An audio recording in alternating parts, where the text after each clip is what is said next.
কেটেছে। এবার শুরু করছি দুর্গাপূজার এপিসোড 3।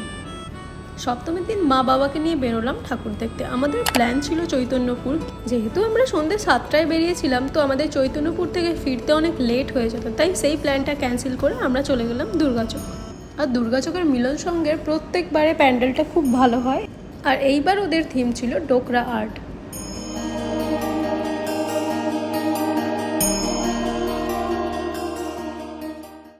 তারপরে ওখান থেকে বেরিয়ে খেলাম ভেলপুরি আর ফালুদা, ফুচকাও খেয়েছিলাম, কিন্তু তোর ক্লিপ নেওয়া হয়নি। তারপর দুর্গাচক থেকে মঞ্জুশ্রী আস্তে আস্তে আরও ছোট ছোট কিছু প্যান্ডেল ছিল, সেইগুলো দেখলাম। চকের এই প্রতিমাটাও বেশ সুন্দর হয়েছে।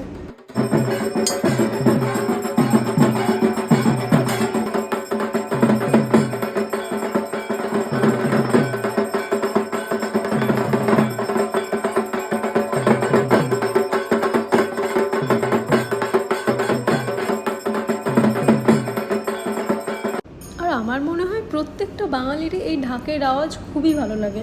যাই হোক, এইভাবেই কাটলো আমার সপ্তমীটা। খুব একটা সেই দিন ভালো নিজের পিক নিতে পারিনি। ওভারঅল আমার সপ্তমীটা দারুণ কেটেছে, কারণ পুজো মানেই আমার কাছে বাড়ি। আর পুজোর এই কয়েকটা দিন বাড়ির সবাই মিলে একসাথে হই হুল্লোড় করে ঠাকুর দেখতে বেরোনোই তো পুজোর আনন্দ দেয়।